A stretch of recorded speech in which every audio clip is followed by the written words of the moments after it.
Hello, everybody, and welcome to the Absolute Football Podcast. Absolutely Premier League. Yes, I did it right. The show dedicated to the weekend's Premier League action. There'll be updates as well from the games tonight. But of course, it's my debut hosting. So it's an absolute pleasure to be on. Usually I'm the one getting asked, like, what's the games about? How did such a team go on? But tonight I'm doing that, which I'm so excited about. But I couldn't do it alone. A familiar face that we do have, though. Lucas, how are you? It's been a while. How's your week been? It's been like nearly 6 months since I last saw you on these shows, to be fair. Time has flown. But yeah, week is good. I recovered from a bout of food poisoning over the weekend, so I'm feeling a lot better now. But I'm pretty sure I've lost like 20 kilos, so there is a positive to it. Which was worse, the football or the food poisoning? Oh God. I think the thing is, I don't want to be gross, but I had a incident before the game, and then as soon as the 90-minute went, I was like, yeah, I feel sick again. As soon as the whistle went, I was like, yep, right, back to the bathroom again. Oh, bless you. I'm glad you're feeling better though now. Thank you. And new faces as well. I'll start with you first, Greg. How are you and how's your week been? I'm really good. Yeah, a good week. Well, we're just into it, aren't we, on Tuesday? So still recovering from the Forest defeat on Sunday. So hoping for better things tomorrow, and delighted to be invited to come on, and really looking forward to tonight's show. No, thank you so much for coming on as well. Honestly, we're all in panic mode. And we were like, there's literally no one this week to do it. And when obviously you and Aaron, who we will get to in a second, volunteered, I was like, yes, new faces. We love new faces. So thank you so much for coming on. Pleasure. Absolute pleasure. Thank you. And I think we're losing Aaron again. I'm hoping he's okay. Few internet gremlins, I think. I know. Let me just have a quick look. Oh, yeah.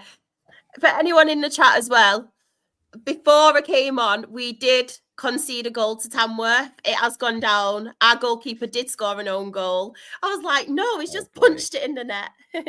I'm hoping Aaron will come on. For everyone in the chat, he's a Liverpool fan, so it will be really nice to hear from him. And it makes a change, doesn't it? We usually have Josh, don't we, from the Liverpool point of view. So hopefully with Aaron, we'll get like a different perspective on that. But of course, everyone in the chat, we have Graham. He's put good evening all. We've got Simon as well. Hello, hope you're okay. Richard has put evening from the US of A. Hello, thank you so much for joining us. Claire as well, our very own Claire. Hello, you beautiful bunch. And then we have got Sean as well, who's had a tough week, bless him. He's put, hi guys, hope you're all doing well. Welcoming Aaron and Greg to the absolute chaos of the podcast. I know, absolute chaos, but I'm going to be on my best behavior today. Sam, bless him, was like, you can do whatever you want. I'm just so grateful for your hosting. But I was like, no, I'll be on my best behavior. I won't do it like a lower league show. But of course, we do have to talk football. Lucas, do you want to get it out of the way?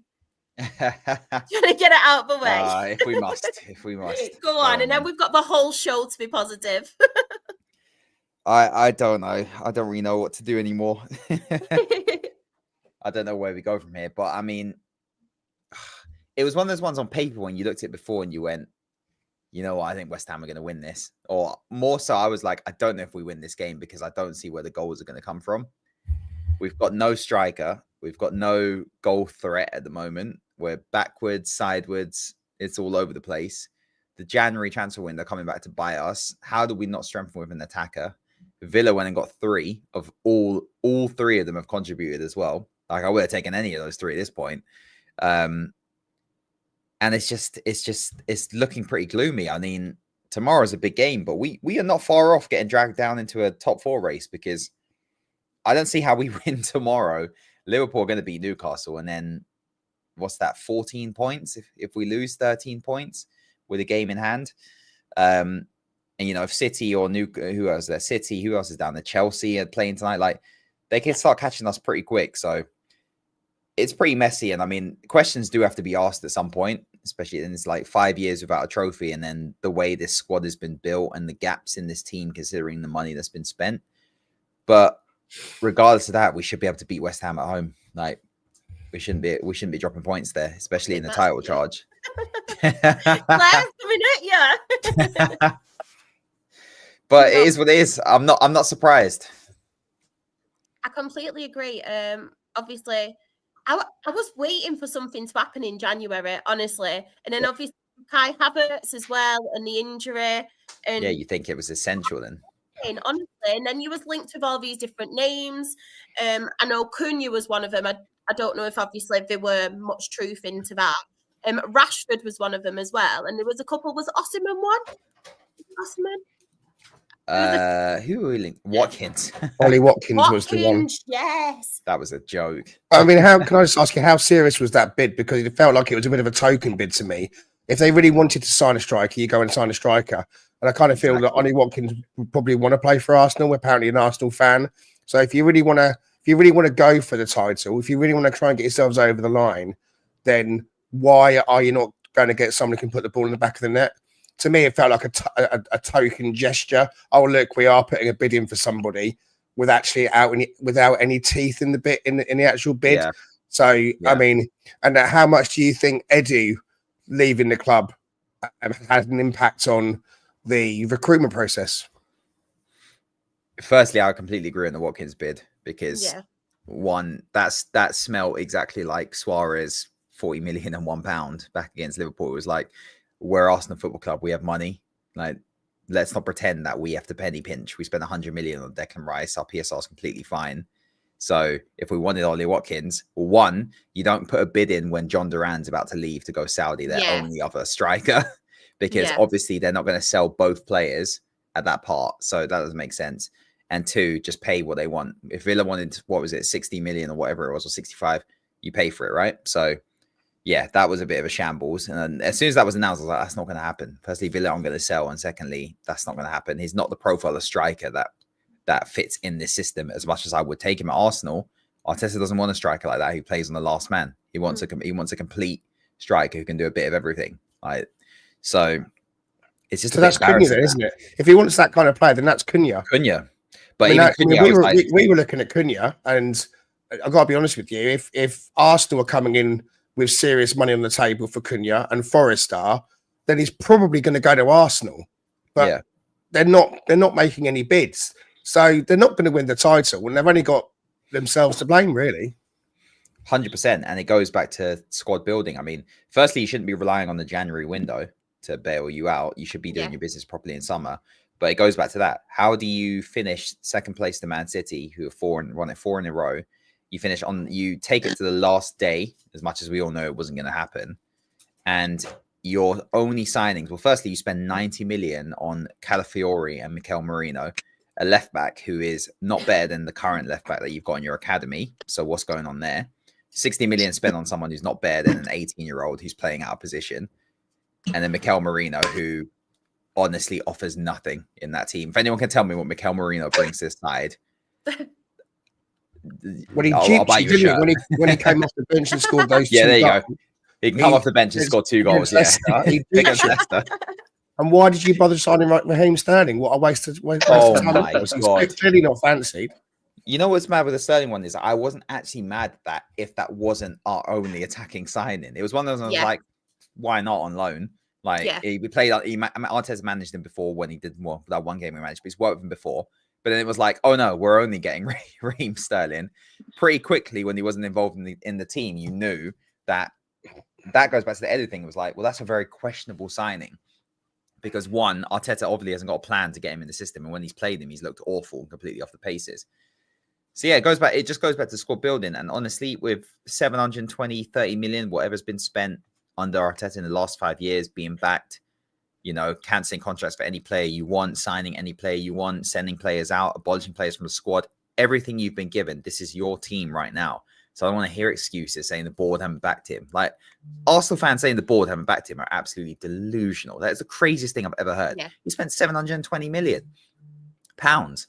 So the only person to blame for this is the manager and the recruitment team, because they've got us in this situation where Arne Slot has come into his first season with a team that finished behind us 2 years in a row, by the way. So this whole thing of Liverpool of a title-winning squad, load of rubbish that is, because we finished above them 2 years in a row. So, and then again, that excuse is funny because if you're going to use that excuse for Slot saying inherited a title-winning squad, then what do you say about Arteta, whose only trophy came with the squad that he inherited?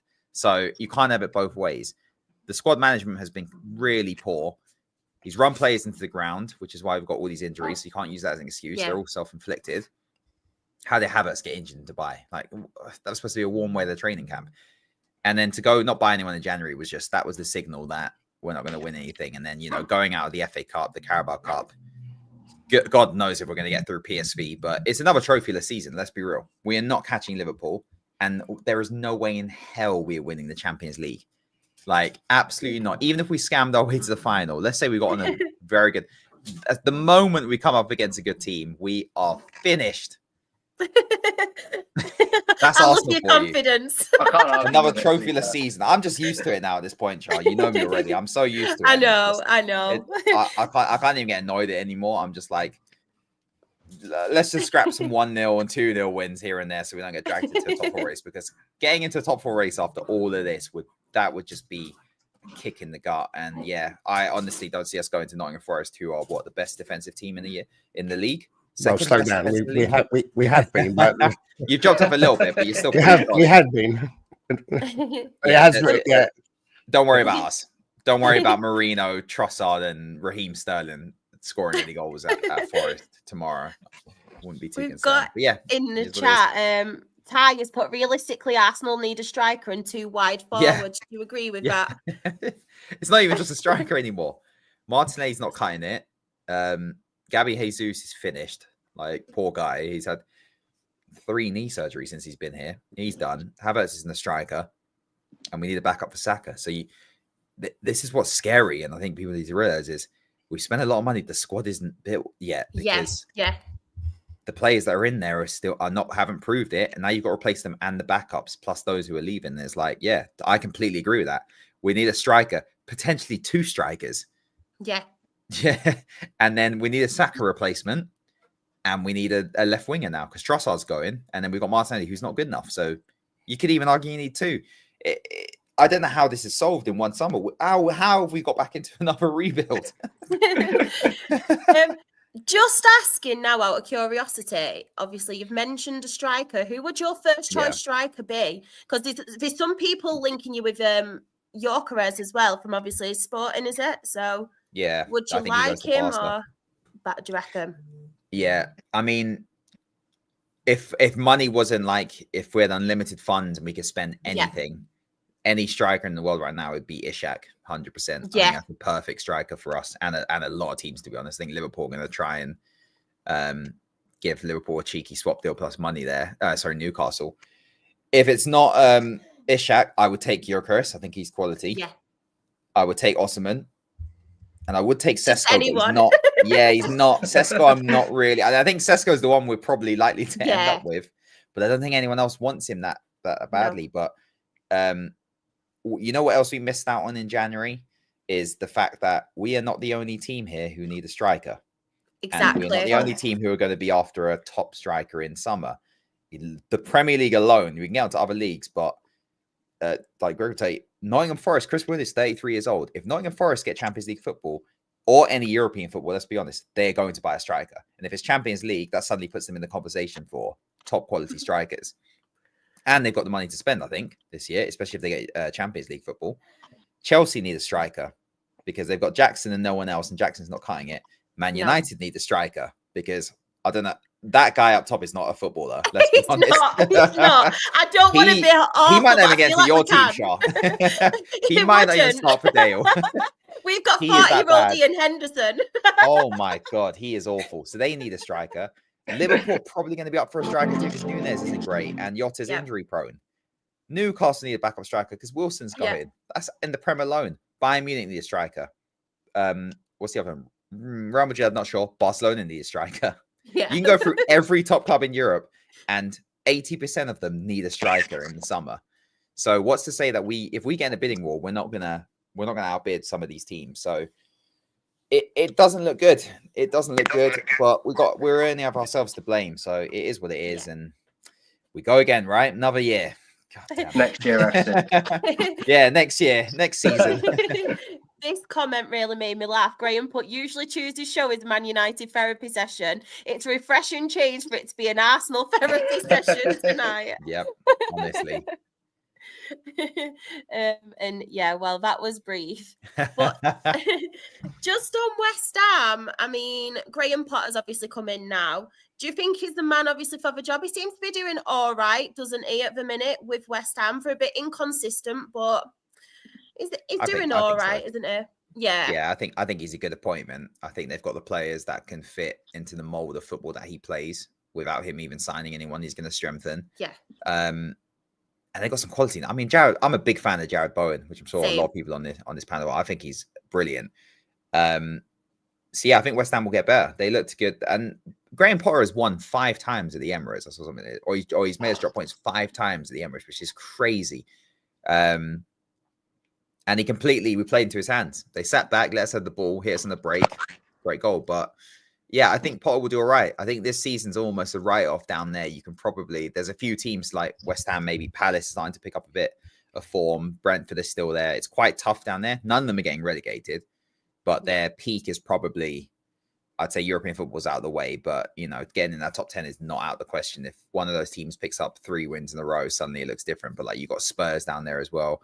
United, you never know with United. They could suddenly, it's very unlikely, but you never know. But yeah, I like Graham Potter, and I think that was a good appointment for both. I think that's that they suit each other, and I think he'll have them playing some good football. Yeah, I think Potter's a good fit, and now that he's had a chance to pull the likes of James Ward-Prowse back from Forest as well, that was an easy decision. He wasn't getting the game time at Forest, and it was interesting. He started for the first time on Saturday as well, so he seemed to me to be the kind of player that Potter would want to use. And West Ham looked good on Saturday. I watched the game. They defended for their lives. They defended in numbers. They got a lot of players behind the ball.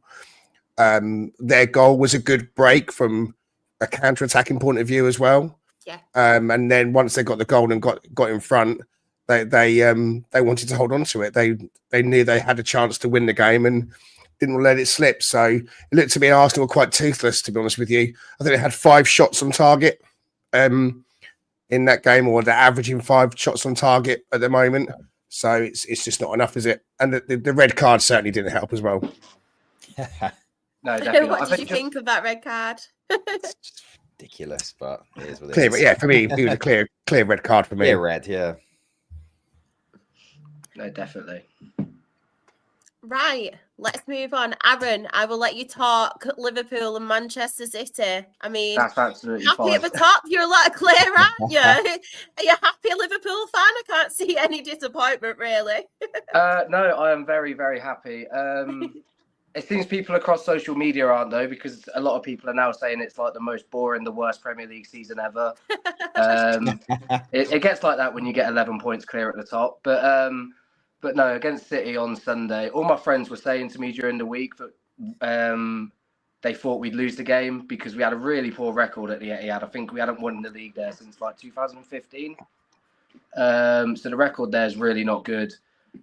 But even though City dominated the game, when you look at the stats and everything, I think when you watch the game, City never looked in control. I don't think they really poised much threat. We were very happy to just sit back a little bit and say, okay, we'll absorb the pressure.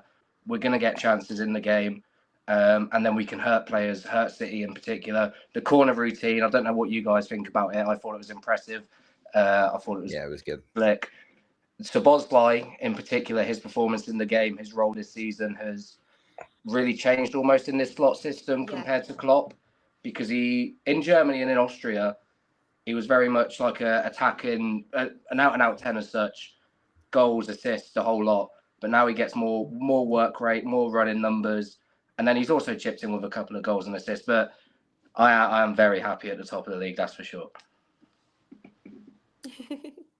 Did anybody else catch Liverpool? Have you impressed with, obviously, Liverpool this season? I mean, Salah. What else can you say? Like, people, do you know what annoys me? People don't seem to include Mo Salah into conversations, like in the Premier League and one of the best attackers in the Premier League. And I just think he's so consistent every single season. It drives me around the twist, honestly. I think there's a build off that as well. Like everyone's everyone says Salah's maybe not the best technical player, maybe not the best to watch on the eye, not as pleasing on the eye. But any team in the world wants someone of consistency of Mo Salah, surely. Yeah. You know, to pop up the numbers that he gets. He doesn't have to look pleasing on the eye for me if he's going to get 50 goal contributions a season. Yeah, he delivers every season in, season out. You know, he's going to go down as an all-time Premier League great. Kind of came out of nowhere, especially when he started at Chelsea and was looking like he was just an average squad player, and goes off, I think it was to Roma, and turns in wonderful performances and comes back to the Premier League. And ever since he's come back to the Premier League, he's been absolutely fantastic. So there was a big hoo-ha on Sky Sports with Jamie Carragher talking about Salah and the AFCON tournament not being strong enough to kind of catapult him into the conversation about Ballon d'Or winner and things like that. But, you know, if Liverpool win the Premier League, if they win the Champions League, then, you know, Salah's name's got to be definitely put forward as one of the best players in the world. I think he is. I think he's pleasing on the eye. I wouldn't mind him in our team. Lucas, what's your thoughts on obviously Mo Salah? He just doesn't stop. He's an absolute machine. But he's brilliant. Not having an Henry conversation though. Let's not do that. No, we won't. We won't go into that. We won't go into that. if you're going for Premier League legacy, if you win, or I mean, what am I talking about? If you win, once you win the Premier League this season, then we need to have a conversation of where Mo Salah is there a better Premier League era Liverpool player than Mo Salah? No. There isn't, is there? I think that's a given. Yeah, I think he Premier League era. Already. I mean, Gerrard didn't win the Premier League, Exactly, and obviously he's a club legend for the reasons that we know. But there's probably no one above Salah in terms of Premier League legend status for Liverpool. I'd say. No, definitely. I think he clears it, and I think Salah. Yeah, there's conversations Salah around where he sits in this Premier League all-time greats like table. I think he's definitely in the top 10 after you've got 2 Premier League titles now, and especially the way he's done it this season and the amount of goals and assists he's added. And I also think Van Dijk, I think the way he's played this season as well, obviously he had that injury which impacted him, but even before that, he was best centre back in the world for like 2-3 seasons. And then coming back this year, he's been phenomenal. I think he's another one which he gets a lot of discredit. Oh, he wouldn't do it in 2000s. Look at the players. He's rubbish. He's played against some of the best strikers in this era and best wingers in this era. And ability-wise, he's absolutely unreal. And as a leader as well, people forget that Mo Salah was in that team. Van Dijk and Alisson were the catalysts for this Liverpool team to become the best in the world. So I think he's another one who will definitely, those two this season, obviously Salah's doing ridiculous with the numbers, but Van Dijk is a little bit of the unsung hero here in just how he's been organizing that team and leading from the back, and also just the defensive performances. Like that City performance, you guys, solid, just so solid, so organized, never worried, and he was at the heart of it. And yeah, it's unreal, honestly. Going back to Salah, can I quickly ask? I mean, Aaron, you're a Liverpool fan, but why has there been such a conversation about the contract? I mean, it's been going on since the start of the season. He's ripping up the Premier League again, and isn't it just an obvious thing that he should be offered a contract, and he clearly wants to stay? It would be a shame for him to go off to Saudi Arabia, wouldn't it?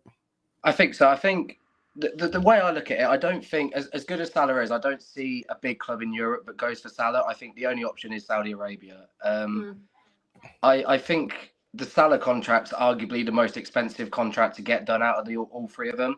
So that's maybe, Liverpool aren't that sort of club. We've never been that sort of club really, where money in terms of contracts and stuff, we don't spend big money on contracts normally. So to do all 3 at once, it's a big expenditure for the club. But it'll be the right expenditure to do.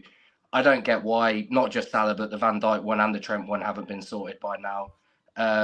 And I think the Trent one in particular is more concerning because his performances haven't been in certain games. The Man City game, the United game a couple of months ago, he was subpar in those performances. And I think that is sometimes contract playing on his mind.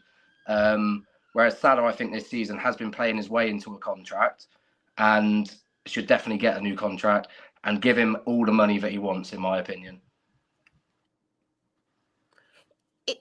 I heard as well today, like Lucas mentioned before, obviously Liverpool have been linked with Isak also as well. Do you think that's mostly a replacement if Salah did leave? Because I think the money that Newcastle are asking for, realistically, would Liverpool kind of... I'm not saying they can't afford it, but do you reckon they would branch out and buy Isak as well as doing a big money contract for Salah? Or do you think it is just meaning if Salah did go, Isak would be that person to come in? It's possible, but I think the funds more come in from selling like the likes of Darwin Núñez and like Greg was saying earlier, Jota's in throne. I think the funds come in from there. It's definitely a Núñez replacement in my opinion, and I think if I read somewhere, I don't know how true it is, but we were thinking of adding money plus Núñez to Newcastle. I'd take that. I'd do that.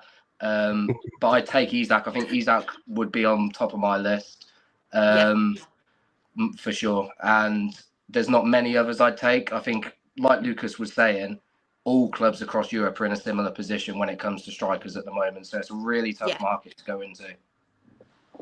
Make it a really interesting summer, though. I'm actually excited already for that summer transfer window. For the neutral, for us it's going to be I'm going to say I've got no pressure whatsoever, unless someone wants our strikers, which I can't see. But at this point, with the transfer market, it might be an option. But from a Manchester City point of view, obviously, it's more points dropped for them. They're not really, even though they have added additions in this January transfer window, they've actually done some quite good signings. Like, I've been a fan of Mamouche for quite a while, and I'm hoping, I know he scored that hat-trick, but he does find his feet in the Premier League, and I think he will become a good player. I keep seeing glimpses. But what do you think is going wrong with Manchester City this season and at the minute? Because they're very inconsistent. I know, obviously, the Rodri thing. You've got to, obviously, mention that. Haaland's now injured as well. But it's just... what are we thinking of Manchester City this season? I'll leave it open for all of you because it's a weird one, isn't it? For me, I think it came out of the blue for everybody. No one was expecting it because they were doing well, and then all of a sudden started to lose games and went through that spell. And losing Rodri seemed to be the catalyst for that. But then it also seemed like all of a sudden, the likes of Kyle Walker, his head was turning, and he wanted to get the hell out of there. And it's not often you get a player saying, I think I'm going to go mid-season. So he's gone to AC Milan. You got Kevin De Bruyne, he's on the wind down, and other players. It feels like, that they're trying to do a bit of a rebuild mid-season. There's some players coming in this window. Marmouche, we were looking at him in the summer, great player by the looks of things, but he's going to take time to settle, even though he's got his hat-trick. And Haaland being injured, going out the Champions League in the manner that they did, it just feels like they're going to try and obviously get into the top four because that's all they've really got to play for now. The FA Cup's still there, I think. But if they don't get into the top four, I just have a hunch, and it's based on absolutely nothing. I just have a hunch that this might mean that Pep Guardiola leaves. I just have a hunch that out of the blue or out of nowhere, he's got some issues going on in his personal life as well. And I wish him well for that, of course. But I just have a hunch and a personal hunch that he might move on at the end of the season, even if they do get into the top four, perhaps. But if they don't, it just feels like it might be the end of an era. It might just be that time. And McAtee is definitely someone who is an up-and-coming player and who needs more minutes in the Premier League. And we were hoping that we might try and get a loan signing for him at Forest. But he's a player that is their future, potentially.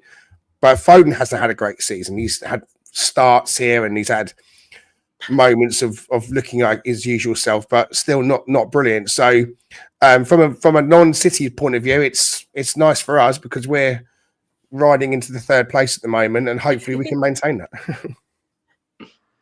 Definitely. Ty has put as well, in regards to City, it seems to be a loss of confidence coupled with injuries. Also, I feel like a lot of players have reached their peak. I agree with that. I definitely agree with that. I think, like you were saying, De Bruyne is definitely on the downturn. Rodri injury was obviously huge, but you can't put it all down to that one injury, in my opinion. I think, like you said, Charlotte, they spent well in the winter. And I like Mamouche as well. I wanted him at Liverpool. I wanted him as that Salah replacement. Yeah. But I think when it comes with City and their patchy form recently, they still get undone against the better sides. I think they picked up a couple of results against mid-table sides, but we saw it against Arsenal the other week. They got ran over. They got outplayed on Sunday as well. And the teams higher up in the division, they still struggle with, in my opinion. Sorry, this really shocks me. I don't know if you could tell with my face. And I went, Yeah, I've just seen the third Palace goal go in. I'm looking at it. So if you're talking about the Palace 3, Villa 1, yeah. I mean, Villa are a team who have made some good signings, and I thought that they were going to make a bit of a charge, but they're having their backsides handed them tonight at Palace. Just while we're on the subject of Villa, I will come to Nottingham Forest in a minute. Just while we're on the subject of Villa, obviously at the weekend, they did beat Chelsea, obviously 2-1. What are your thoughts on Aston Villa this season? I know it was Asensio, was it, who got both goals, and Rashford 2 assists as well. He seems to be playing well at the moment.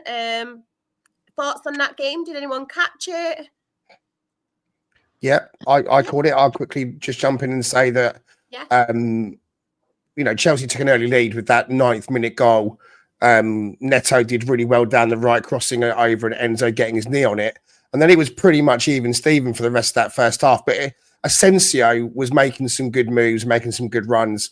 And Rashford looks interested again. That's the thing about Rashford. He looks interested again, whether it's because he wants to attract attention from another club or whatever it is. He's a confidence player. He needs to be happy, clearly. And so, both of his assists were neat and tidy. He worked really hard for the first one.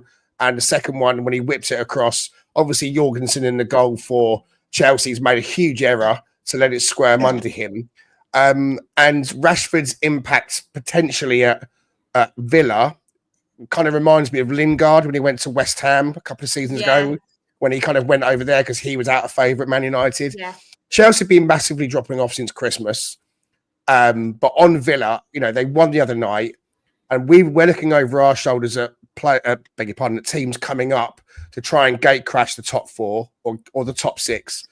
So I'm surprised to see that they're 3-1 down tonight away at Palace, and it looks like it could be a 4th. Well, no, he's put it wide. But Villa obviously still in the Champions League, so they've made some good signings. I mean, with Asensio and Rashford coming in, and Mullen as well, they've done what I hoped that Forest would have done and brought just one player in at least to kind of give us that help, that assistance.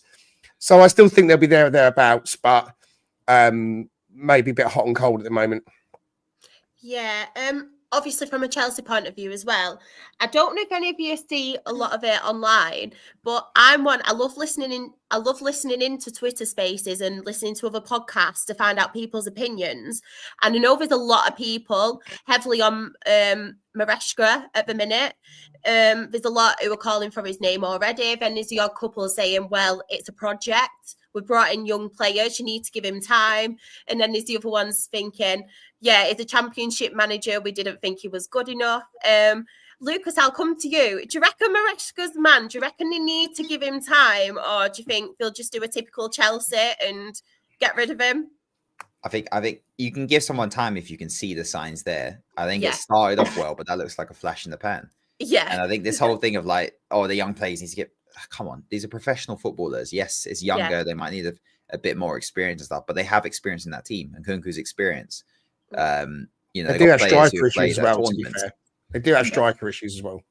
They've got, that's an element as well with the Jackson, but they've got to be getting in that Champions League. And if not, they've got to just miss out just based on the money they spend. And what it is with Maresca is he doesn't adapt it. He's finally switched it around to a back 3, but it didn't work against Villa. So it doesn't look like he's got a plan there. Southampton is 3 points. You can't count that. But I think his job would have been on the line if they drop points here. Yeah. But if they finish anything below 5th, I think they're gonna have to look at it. That's just how it is. They spend a lot of money. They need to be getting in there. And also, it's not like you're competing with 4 teams who are just unstoppable and getting into the top 4. And it's just, this is very achievable. They have dropped off themselves, and they've not had to contend with massive injuries or anything like that. This is, Jackson's obviously a miss, but they have Nkunku, on the bench and haven't found a way to use him. They had João Felix, didn't use him. Here's the thing, he wasn't using the players at his disposal. And I think that harms the conversation because it's like, it's not like he's tried everything. There were countless Chelsea fans saying during the period when Cole Palmer was struggling in the middle and falling off a bit and Jackson wasn't putting his chances away, saying move Cole Palmer to the right and play Nkunku down the middle, or play João Felix down the middle, who is natural 10, and move Cole Palmer to the right where he was playing amazingly for Chelsea last season. No, didn't do that once in that entire thing. Sent João Felix to AC Milan. He's not doing half bad. And now Nkunku's coming. He's playing Nkunku on the left. So I think it's his adaptability and the ability to get the best out of some of these players, especially the attacking players, has been called into question. And also, how many games did Sanchez need to make mistakes in before you dropped him for one of the other 7 goalkeepers that you've got in your squad? Like, come on. These are all the manager goalkeeper problem, don't they? They really do need to invest with a keeper, because even the one that they've got now standing in, even he doesn't look. I don't know if it's a confidence thing. Yeah, it doesn't. But it's just a major issue, isn't it, at the minute? The best goalkeeper's on loan at Bournemouth. I mean, Kepa's had an exactly. He's had an up and down career, but he is actually doing. I mean, Bournemouth are doing very well. Just quickly on Chelsea. I mean, I listened into some Chelsea caller on the radio going back, probably to about October, November, and he was saying, they really do rely on Cole Palmer an awful lot.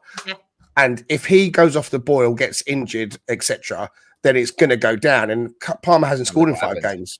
No, so he's missed 2 assists tonight as well. Yeah, he's not scoring. I mean, and it just goes to show you. So it kind of is a bit of a one-man team situation. I'm not sure they'll sack him.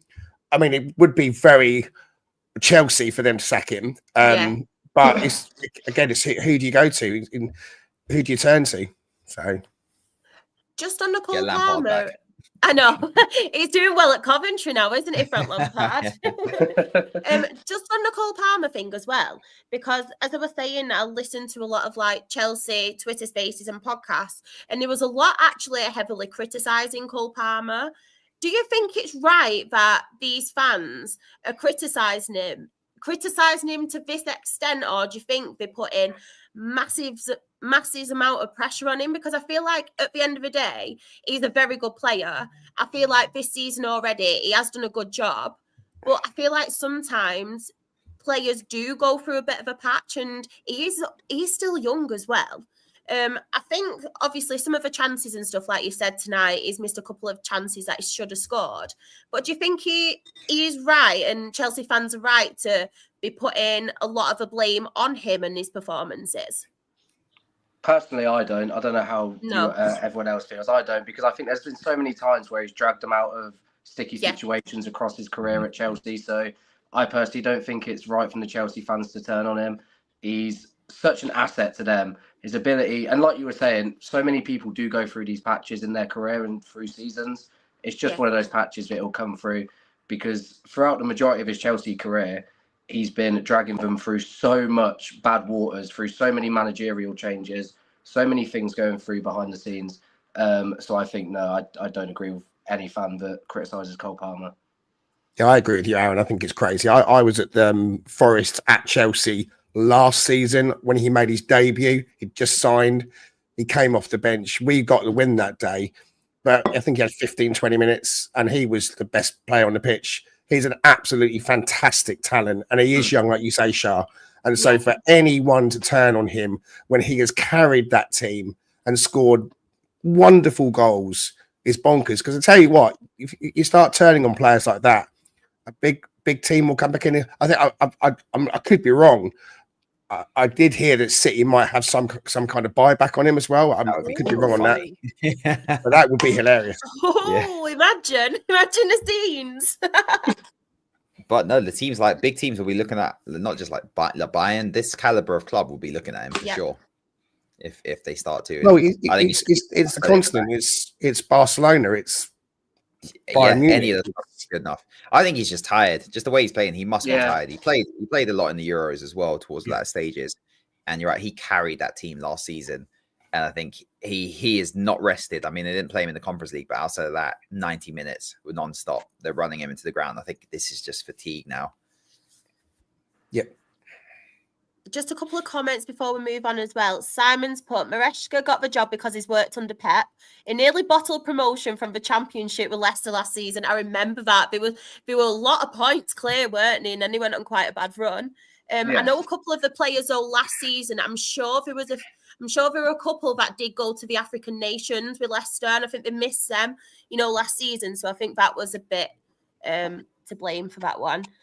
Chelsea's biggest problem is the fact that there's no new football manager game coming out, so Todd Bowley doesn't know who to buy next. True, very good point.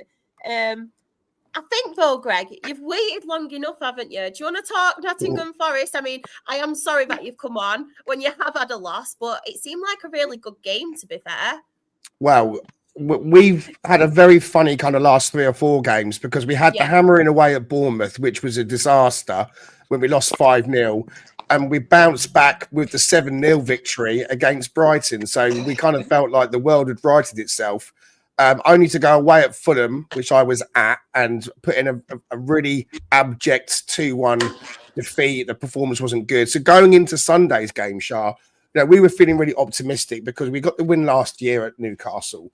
Yeah. And so we were missing Callum Hudson-Odoi up until this weekend. He'd come off the bench against Fulham and looked really lively.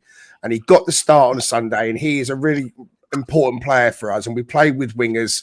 We play with that low possession, and everyone comments on Forest being a team that enjoys letting the other team have all the ball. We're happy to have really low possession numbers, snatch the ball back on the edge of our box and hit on the break and score goals. And getting the first goal for us has been really crucial. And we've got the first goal a lot of games this season.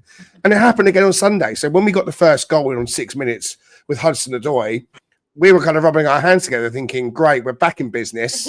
Let's get ourselves back into our low block, into our formation. We know the drill from here. We know exactly what we should be doing now. But then we just decided to invoke the Nottingham Forest of old. And it seems to be in our DNA down the years.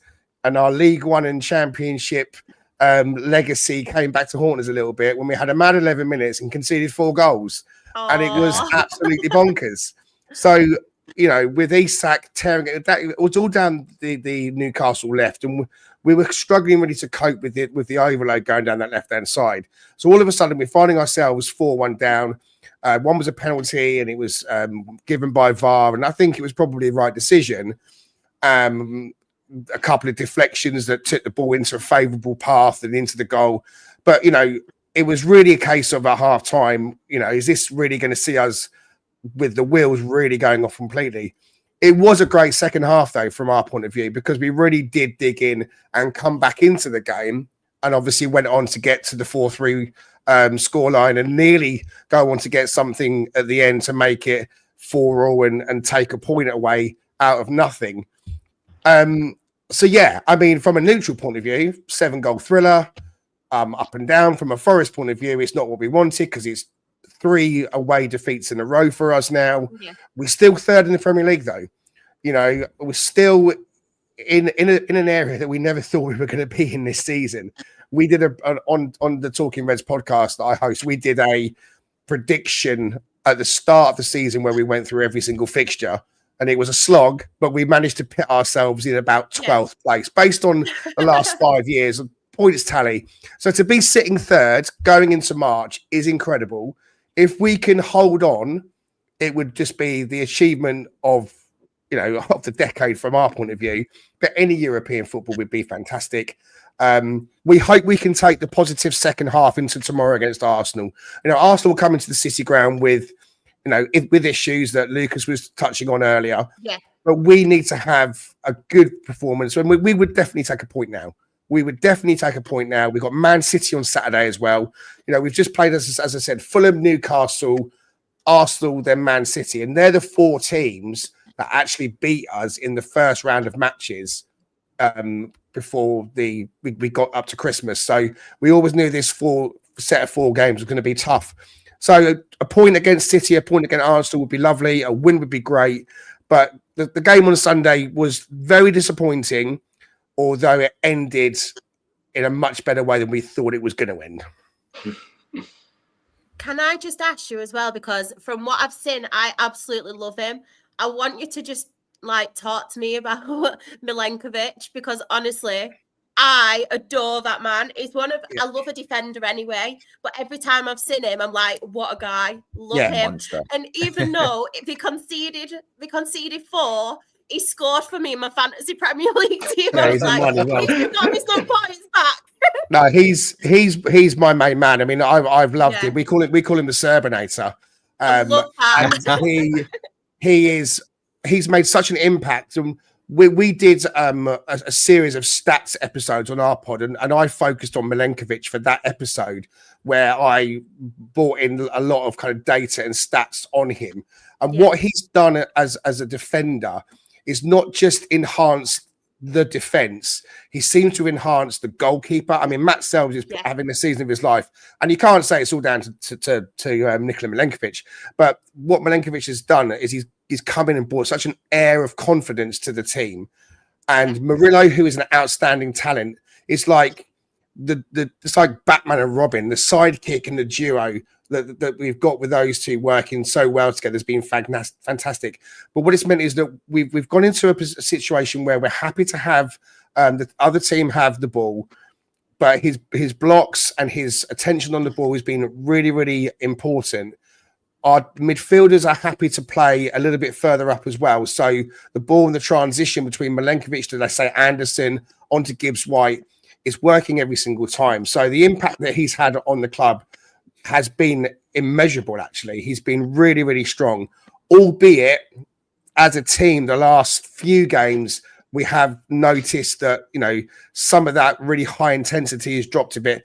And, admittedly, Milenkovic has in one or two moments not looked himself as well. But on the whole, Shah, you're right. I love him. I love him too. He's a beast.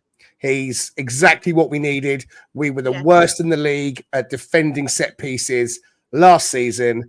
This season, we have been the best, or we're now one of the best. He scores goals for us as well. Yeah, his impact has been fantastic. He's got to be in the Premier League team of the season for me. Honestly, what a guy. That's like my favourite position of anything, like a defender. Like, I don't know what it is, but I just love that kind of defender. And I think it's a Serbian thing, because I used to love Nemanja Vidic as well. I think it's the itches. I genuinely think it's the itches. But when I've started watching him, I was like, I need to ask your opinion on him, because obviously I don't see him and see him as much as obviously you do. So I just needed that opinion and ask that question. Yeah, so thank you. I encourage everyone to watch him. And in fact, we just hope we can hold on to him, because Champions League football, any league football for us would be amazing, because it means that we will hold on to our best players, we think. So yeah, he's great, and I'm really glad you've noticed him.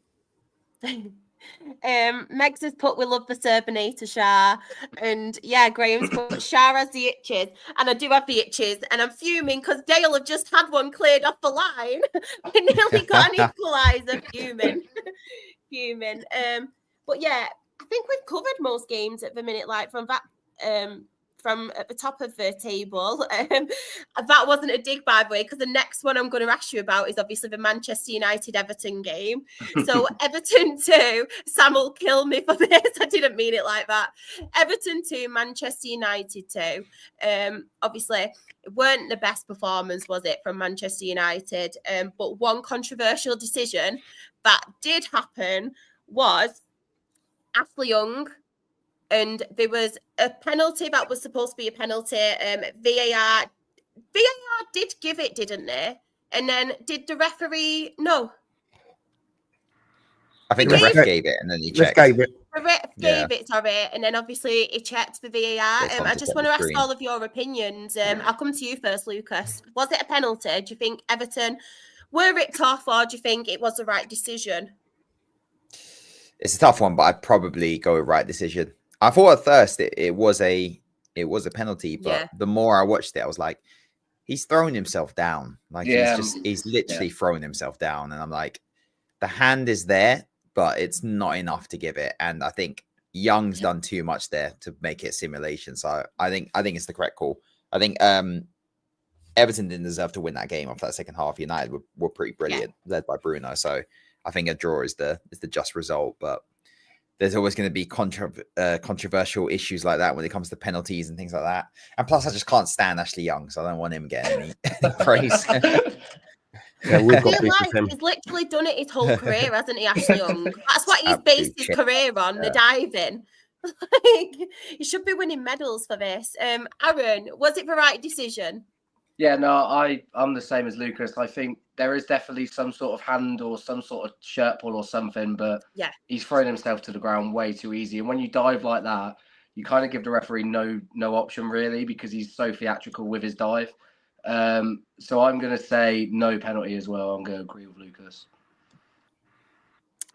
Greg, what about you? Well, when I saw it live, I thought it was a penalty, and the ref had given it. One thing that I've been really frustrated about this season is that sometimes the referee isn't asked to go over to the screen when you really think that he should be asked to go. Yeah. And just because you get asked to go to the screen, it doesn't mean that you have to change your decision. And I really wish refs would be a bit more ballsy on that front. Yeah. And if they want to stand by their original decision, then stand by it. But it always feels like, one thing only is going to happen. If you go over to the screen, it's going to get overturned. So I was quite happy with the process that he'd given it, and the VAR said, look, I think you should take another look at it. Was it a penalty? I think that the VAR didn't show the referee the best angles once he'd got there. Yeah.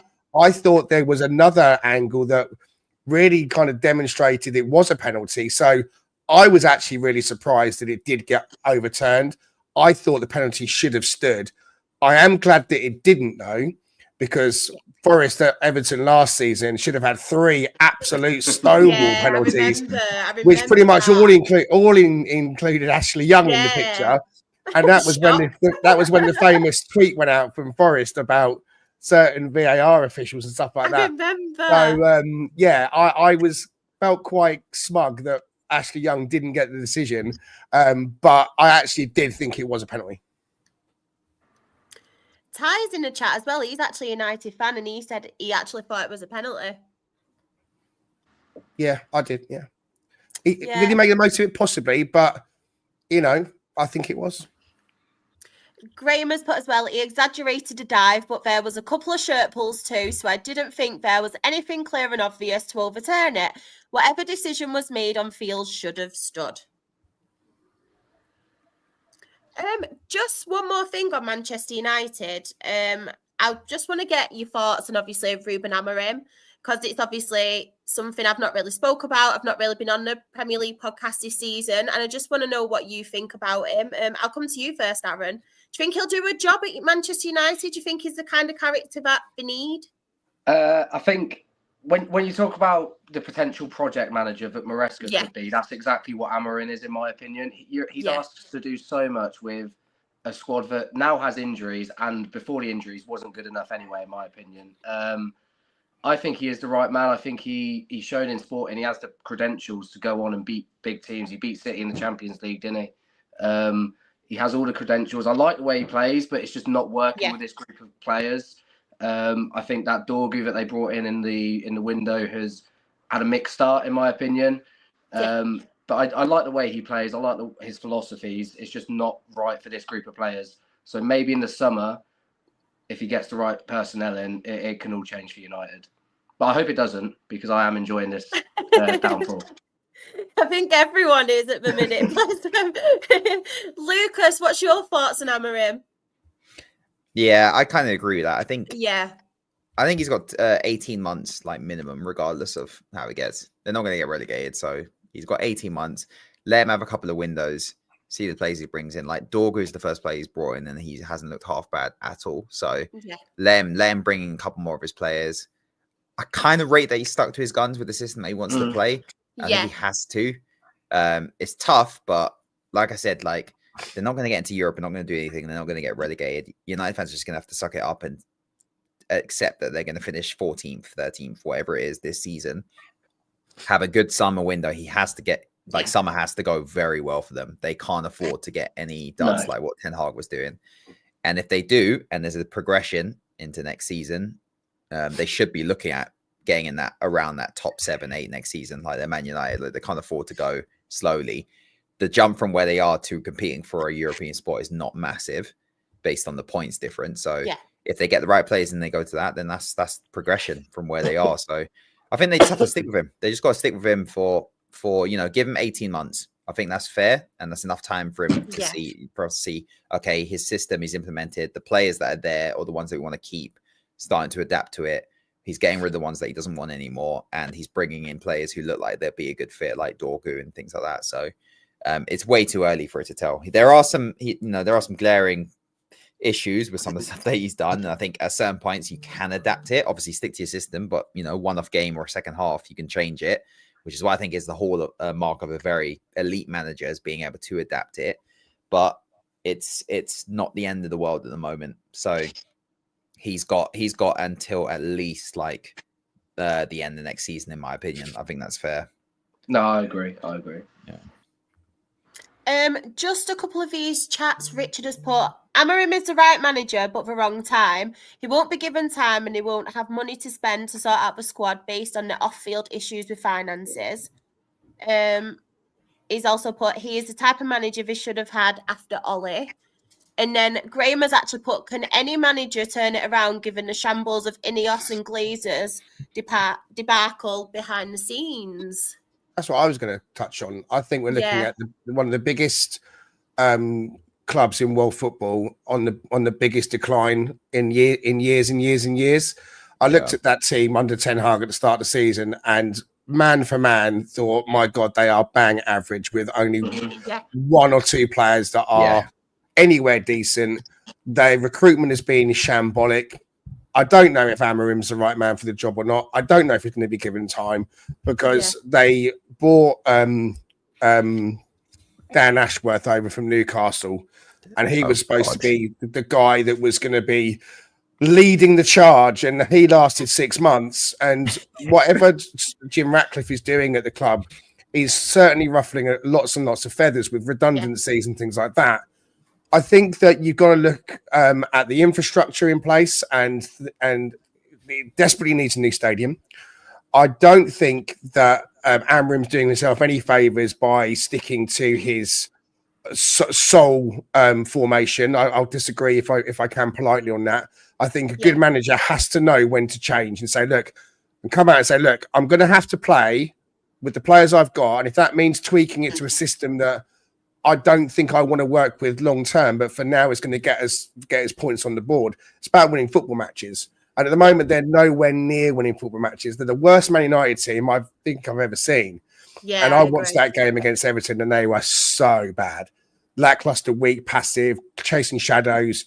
Just didn't look interested. And they took the Bruno free kick to kind of get them back into it a little bit. And then that was a bit of a funny one, because he had a free kick which he banged in and someone handballed it, which meant he got to come another 10 yards forward and have another go at it, and then he scored. And it kind of was like, okay, here we go. And so I just think, I remember the Clough era under Forest. I'm of that age, going back. So I certainly remember all of the Ferguson years, but I remember United before Ferguson as well. And, there's no God-given right that Man United should be one of the top teams in the country.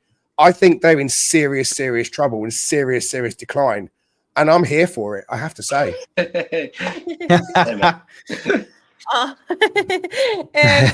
the chat, we have Ty. He's obviously a Manchester United fan. He's put, it's too early for this condemnation, but he needs to stop putting square pegs in round holes in regards to player personnel. Sorry, my eye is doing me dirty today, so I'm squinting more than usual, irrespective of the system he plays. And then he has also put, I can't continue to watch my team get slapped up and down the country every week. He's even asked who Rochdale's best players was. He's that desperate. I agree with that to an extent, to be fair. I think he's got to stick with it, because he also has to show the board that, look, you brought me in to, because of my credentials, I'm trying to get that across. You need to give me players that can actually do it, or this is but he needs a summer. I mean, at the moment, the window's gone, and so you've got to work with what you've got. So you need to get some wins on the board.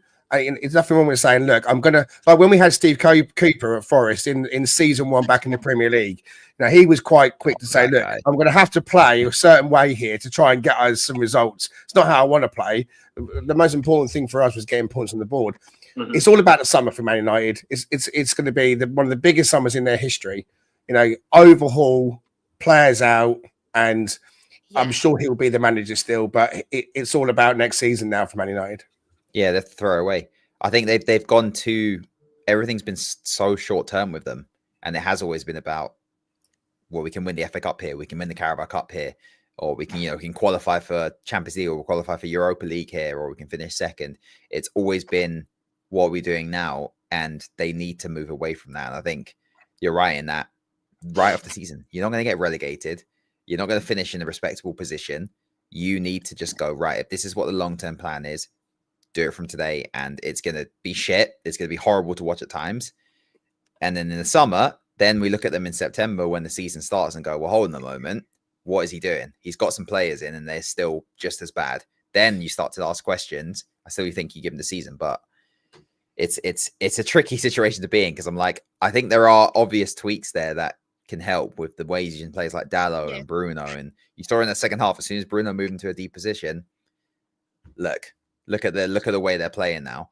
And things like Xerxes and Højlund, I keep playing Højlund and stuff like that. Like, those are easy wins without having to completely rip up your system. And that's where I think the critique is fair. I think people are saying he should move from the back five. That's crazy. No, you don't need to do that. Just move some players around. Yeah.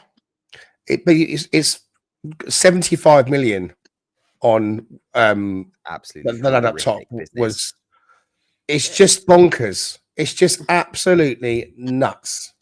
There's splashed that money on players like that. There's definitely some the stuff with Ten Hag was madness, because again, I don't even think Ten Hag is as bad as he was made out to be at United, and he still won 2 trophies even under their reign. So Ten Hag has credentials, like, let's not get it twisted, but they brought him in and said, right, who do you want? Yeah, go on then, get him in. He's not a director of football. He had a director of football at Ajax. They need a director of football who can actually allow the coach to just coach the players, and we'll deal with all the off-field stuff. And that was what Dan Ashford was supposed to be. Clearly that didn't go well, but the back office was always their biggest issue, and they started to fix that. But sorry. I'm so sorry. But it's not quite there yet. I'm so sorry. We've been collided. So sorry, Luca. Okay. But you need a there's a recruitment committee and recruitment team for a reason. You can't bring a manager into the league who hasn't managed in that league before and then go, right, we're going to spend 500 million under you. Who do you want? I mean, we did it with, to an extent, with Arteta, but we had a recruitment team. There was Josh, there was Edu, and even though we've had some duds, there was still a select people with experience in various fields to support the manager. They didn't do that with Ten Hag, and look at the situation they're in now. Who's doing it at Man United now? Who's leading the charge on the recruitment now? Man United. This is where they've got to sort it out before the summer, because they've got a CEO, but they haven't got a director of football right now, do they? This is what I mean. They're in bits. So, but they're back to it again. They've got 4 months to get a director of football in, or what? Darren Fletcher. Like, what you can do? It's going to be many years before you see Man United winning the Premier League again. But soup and sandwiches will help get morale. I feel like, because there's usually a United fan on this podcast, tonight's the night where everyone can just go in and not feel bad at all. Studs up. It is one of the things. It's like, growing up, as an Arsenal fan, I hated everything about Man United, and I don't need to tell you all why. But they were our rival. They were our true rival. Spurs are our rival, obviously, but Man United, that was the rivalry. Yeah, big time. And 8-2 absolutely killed me. That broke me. Going to school the next day was the worst thing ever. So there is an element, but also I do think it's quite sad. Yeah, I do feel like I love mugging off United fans, just like we all do. But I do think it is quite sad, considering that I have a lot of respect for that football club based on how I grew up and how good they were, and the situation they're in now. It is quite sad to see. Don't feel sad. I'm a football fan first and foremost. I like seeing. I'm not trying to be nasty, but I think that you have to remember that there are clubs out there, there are teams out there, and I'm talking about, you know, your Berries that go out of business when they get a dodgy owner come in, or your Rochdales that are struggling in the National League with a diehard fan base who just bite your balls off for just like any part of the history of some of the bigger clubs. You know, we dropped out of the Premier League and languished for 23 years out of it, and it was painful, believe me. But we didn't want anyone to feel sorry for us, and we've managed to get ourselves back. It goes in cycles. There won't be one Man United fan out there that would feel sorry if Arsenal were in the same situation, I'll tell you that much. Yeah, they probably wouldn't feel sorry for me, that's for sure. They wouldn't feel sorry for you at all. It's more about just like, I'm sure you guys hear it. What I would say is I'm a football fan first, then I'm an Arsenal fan. Yeah, I get that. It's one of those ones where it's like, no matter who the club is, apart from there are a few, I won't mention them. Man United aren't one of them, but there are a few for different reasons who I would not feel an ounce of sadness for. And one of them is playing right now. But I just think I've known so many entitled United fans over the years. So many United fans I've met over the years, and I'm sorry, I'm generalising. That have been so entitled when they were winning everything, and that's why so many people don't like them. Yeah, it's our turn to. But I mean, they were the best. They were. Can't argue with that. Can't argue with that. So they deserve to be in it. They have to go through this right now, but it is crazy because, the drop off is outrageous. It's outrageous. Outrageously good. I think we'll move on from this subject now. I don't want any United fans coming at me. They're coming for Greg. Considering one of them runs a podcast. I've made peace. Well. I just want the Arsenal United rivalry. That is all I want. I was happy then, apart from 8-2. But before that, I used to love those games. Yeah, I genuinely think there's a Honestly. link between us not winning anything, United being poor. There's a link. And I think we both need to fix our clubs for us to both be winning again. I think United and Arsenal work together. Everyone else can be rubbish, but us two, just leave us two competing at the top, and things will be good. We've got Johnny as well. He's put, I feel bad for the United fans because Sir Jim is messing up the club. I think it was already a mess anyway, weren't it? As well, to be fair. Just on some of the games that we haven't mentioned. So Leicester 0, Brentford 4. Then we have as well Ipswich 1, Tottenham 4. Do you know what? I'm a Super 6 as well. I actually had Ipswich to win because I thought it was the most Spursy thing to do for them to get beat of Ipswich. What else did we not touch on? Ipswich should have taken the lead in that game, to be fair. The lap had 3 great chances before Spurs scored, so you nearly had it right. Fulham obviously 0, Crystal Palace 2, and then Bournemouth 0, Wolves 1. One thing I did want to touch on before we obviously go is the relegation battle, because as you can see there, Wolves are coming away a little bit now, aren't they? From it, do we all think it will be the bottom 3 that do end up going down, or do you think there'll be any surprises? Today, Wolves. Yeah, they've lost. Jinxed them. Wolves are like trying their hardest to get dragged into this relegation battle. It's just like, Wolves, you're not getting relegated. Stop pretending. Stop doing it. It literally as if they want to be. It's like, you're not getting relegated. You've got one of the informed players this season who could probably get in the team of the year in Mateus Cunha is going to get a big move. You're scoring goals. You know, you've got some quality in there. Stop pretending. You're not going down. But for some reason, they just can't break away.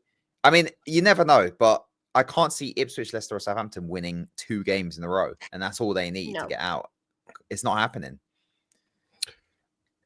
As a fan of a club that was down there the last couple of years, my experience would tell me that Ipswich, Leicester, and Southampton are going to go down. Yeah. Wolves and West Ham obviously still there or thereabouts, although it's looking likely that West Ham are going to be fine. And I think Cunha is going to probably be the difference for Wolves. So, those 3 that came up last season, I agree with you, Lucas, I think they're going to go down. Yeah. I think it was just a damning weekend, really, for those teams down there, for Ipswich, Leicester, and Southampton. Yeah. They all conceded 4. They're well off the pace. At home. Exactly. The gap's just so big.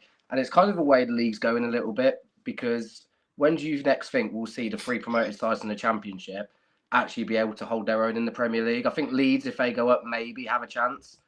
Yeah, But I don't know it's how it's how scary. long we'll have to We wait. Yeah, have this exactly. conversation at work so much, and I completely agree. I look at the ones down, I'm like, Leeds are the only one I would possibly back. I think everyone else is in trouble. I just don't think they're going to invest to stay up. Like Forest, there was a lot of laughter at Forest when they came up and bought like 24 players or something. More. They gave it a go. Fulham did it a few years ago and it didn't really work out, but they came back and now look at them. You have to invest if you want to stay up, and a lot of these clubs aren't going to do that. I'm sure you've had other Forest people on your podcast that between when we came up and now that have said the reason why we signed so many players was really out of necessity. We did not have a squad at all because of all the loaners that left, but we didn't have a squad that compete. We had to really rebuild a squad to start with. So the investment was made, but ultimately it was done over that first season, but also in that second season as well. Yeah. And we did roll the dice, and obviously we got bit for it with the points deduction as well. But I'd do it all over again in a heartbeat, because if you're going to do like Sheffield United did last time they came up and not invest properly, I mean, they sold one of their best players to a rival. Yeah, do you know what I mean? It's Like Sander Berg got sold to Fulham. It's just ridiculous. So you're not if you're not going to come up and invest and give it a go, then you don't deserve to stay up, in my opinion. Although I do think the rules don't favour you. The PSR rules are skewed. It's a whole different conversation, a whole different podcast. I know that. Yeah. But the financials of it are basically what keep the teams at the bottom of the Premier League and the teams coming up. The gulf is getting further and further apart. Yeah. But it's just a payday now, and it's sad. It's like it's a lot of football fans, majority I'd say, love an underdog story. Well, but that's not even football, that's a sports thing. So when a team gets promoted, we all want them to stay up. Unless it's your direct rival, everyone wants them to stay up and do a Leicester and go and win the Premier League or something like that. That's what makes those stories are what keep sports going long term, and they're exciting and they draw fat crowds in. But having this closed shop system at the moment it's pretty concerning. But I think they made it in the way that going up and then going back down from a financial point of view, fine, why not? But look at Luton. If you go down and then you disappear again, because players will leave, you're also risking, you come up and you solidify it. Those players who got you promoted are not staying when you go back down. And you end up in a situation like Luton where you could easily disappear into the league system, and that's it. That's it. So it is risky. Like, there's no guarantee you stay in the Championship that second season. No. There are some established clubs who have a higher chance, your Watfords, your Norwiches, but anyone else, there's a make or break element there. You've got to be very careful. And I think, it's sad because I'd love teams to come up and give it a go. And I think Ipswich started off doing that, and then they just regressed into let's not get battered. Let's play to not get battered. And it's it's boring. It's not a good advert for the Premier League either. You don't have that. Ipswich themselves spent a lot of money, didn't they? They spent upwards of 100 million, and it's still not worked out for them. I liked a couple of their signings as well, like Jacob Greaves. I really liked at the start of the season. I thought he was immense in the Championship. Philogene in the winter window as well, but it's just not clicked for him often this season. No, you got to scout properly as well. Your marquee sign. I do like Amari Hutchinson, but that can't be a marquee signing if you want to stay up. That's a risky. You've got to get experience. You've got to spend on Prem proven players. You've got to get foreign players in from other top leagues as well. You've got to go to the mid-table teams in Serie A and La Liga and get these guys who can play football and bring them in. And then you surround them with athletes from the Championship and the Premier League. And that's how you do it. And I think the business, they gave it a go, but it was almost like they hadn't gone far and wide enough. And that's probably limits to Ipswich's facilities before they came up. But it's a shame. But yeah, I think see who come up. I mean, God knows who's going to come up. I mean, Leeds and Burnley look pretty set, but that playoff, probably Sheffield United, I reckon. That's going to be open. You reckon Sheffield? I think Sheffield United will come up again. I want Sunderland I really want Sunderland to. Sunderland would be good to see them back up. It's been bloody hell. It's been ages. Yeah, plus we get Sunderland, Newcastle, get another derby in the Premier League. Imagine. Yeah. Yeah, Sunderland are fourth on 62, so there's a little bit of a gap. I mean, they're more likely in the playoffs. The top two, Leeds and Sheffield United, on 75 and 70, look like they'd possibly be the two that come up automatically, but still lots of football to play for it. Yeah. And if anyone wants to keep up with it, there's always Thursday show where you can on our lower league show. I thought I'd do a plug now. But I was going to read the table, and then I thought there's games that's been played tonight, so the table's not right. So Yeah, it's all changed. It's all going to change. Yeah. But yeah, that's the end of our show. I think we've covered quite a lot tonight, guys. And thank you for your company. I really appreciate it. It was just me on nice my own one. at one point, so I'm really grateful. 'Cause that would have been boring. But Lucas, everybody wants to follow you if Yes. they don't already follow you. Where can they follow you? Not You can find actual me- or literally, because people Not my actual house, probably would. please. Yeah. Yeah. Internet is a strange place. You can find me at crabdribble_ on X. Just tweeting random stuff about football, to be honest, and films. But I'm more active on TikTok, Box Office Lucas. If you ever want any movie or film recommendations or things to watch, go and check me out there. Yeah. Lucas see is your here. man. If you're gonna watch a great show, a great film, go to Lucas first. He is the man. Greg, where can everybody find you? Obviously, your own socials, your podcast one as well. Just plug whatever you want. Thank you so much. I've had a really good time tonight. So you can see you can see my handle there, Greg at Greg_Oram. That's my X handle. And the at Talking Reds pod handle is there as well. So we are a Forest podcast.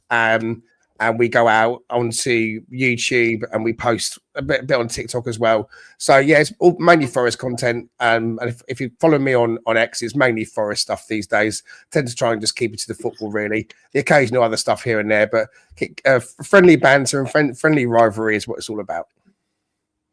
Love that. Thank you so much as well for coming on. Definitely have you on again. Same for you as well, Aaron. But where can everybody find you? And thank you so much as well for messaging and saying you come on. That's okay. That's fine. I've enjoyed myself. Had a bit of technical issues at the start, but got there. Don't worry. You can find my X handle just there, Pacey Stacey 1. I do have a podcast as well myself, but it's a non-league podcast. But all levels are non-league, not just the National League North and South, all levels right down to Step 6. Love that. That's Subtle Sport. It was nominated as well at the Content Awards last year, so it must be something half decent. But yeah, go find that on Spotify or YouTube. Brilliant. And if anybody does want to follow me, I am SharXRAFC. That is on Twitter. It's on TikTok because I've decided to get down with the kids while trying. And Instagram as well. My Her Game 2 stuff is Rochdale HGT. But the most important ones, we have an Absolute Football podcast. And at the Football Content Awards, we did win Best New Content Creator. So thank you so much to everybody who did vote.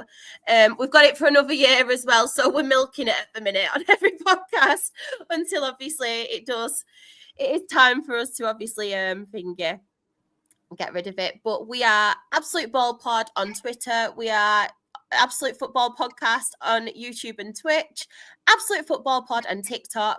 On Instagram, we are Absolute Football Podcast _ on Blue Sky. If anybody is still on Blue Sky, we are Absolute Football, and we have Absolute Football Podcast on Facebook.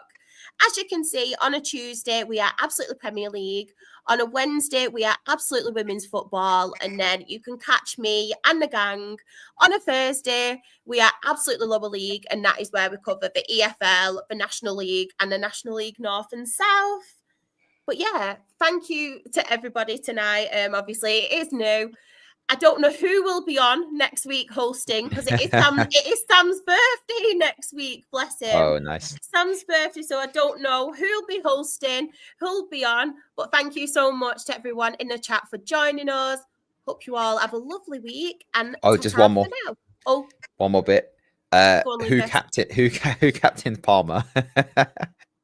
Not me. Good stuff.